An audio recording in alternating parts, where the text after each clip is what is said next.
Revolution study channel पर आप सभी का स्वागत है।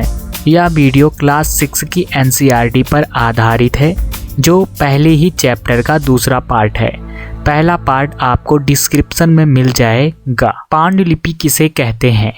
पांडुलिपि, जिसे इंग्लिश में मैन्यूस्क्रिप्ट कहते हैं। पांडुलिपि का तात्पर्य हस्तलेख से है, यानी हाथ से लिखा गया। हाथ से लिखी होने के कारण पांडुलिपि कहा जाता है।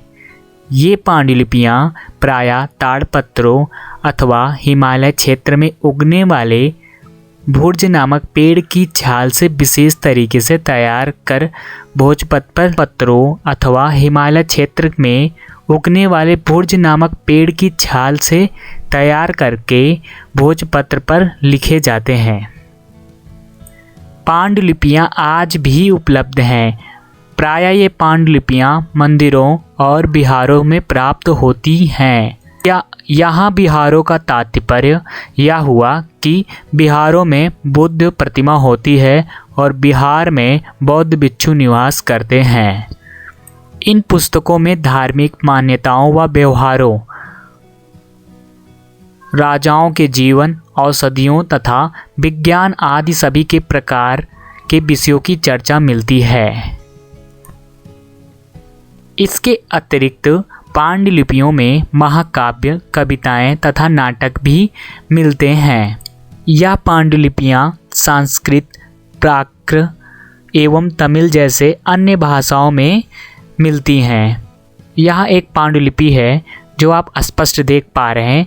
यह हजारों वर्ष पहले लिखी गई भुर्ज पेड़ के छाल से बनी ऐसे ही यह पांडुलिपि।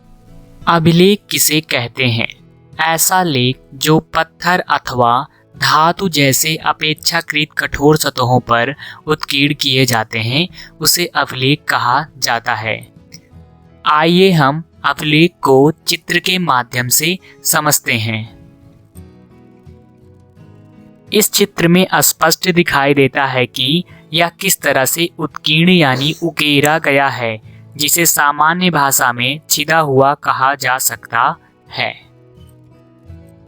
ऐसा ही लेख हमें अशोक के शासन काल में देखने को मिलता है, जो चित्र में स्पष्ट दिखाई दे रहा है।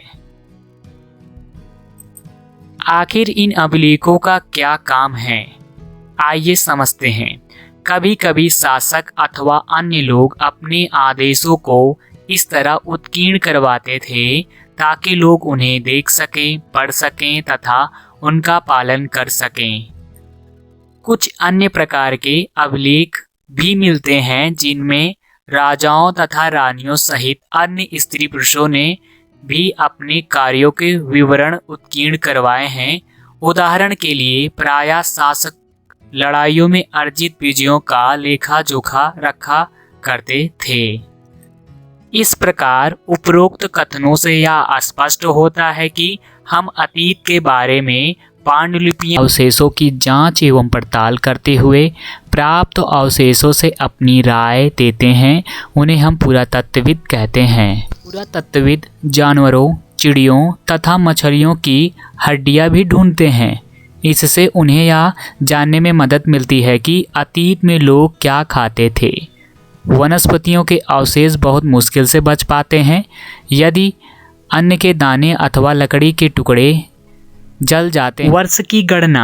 वर्ष की गणना ईसाई धर्म के प्रवर्तक ईसा मसीह के जन्म की तिथियों से की जाती है। अतः 2000 वर्ष कहने का तात्पर्य ईसा मसीह के जन्म के 2000 वर्ष के बाद से है। ईसा मसीह के जन्म के पूर्व की सभी तिथियां ईसा पूर्व यानी ईसा से पहले के रूप में जानी जाती हैं। BC, जिसे बिफोर क्राइस्ट, हिंदी में इसे ईसा पूर्व यानी ईसा मसीह के जन्म के पहले से है। AD, एनो डायमिनी, इसका तात्पर्य ईसा मसीह के जन्म के वर्ष से है, जिसे हिंदी में ई से प्रदर्शित किया जाता है। BP अक्षरों का प्रयोग बिफोर प्रेजेंट यानी वर्तमान से है, जिसे AD को हम CE तथा BC को हम BCE भी लिख सकते हैं। आशा करता हूँ कि यह वीडियो आपके लिए बहुत मददगार साबित हुआ होगा। रिवॉल्यूशन स्टडी चैनल को लाइक सब्सक्राइब करना ना भूलें। धन्यवाद।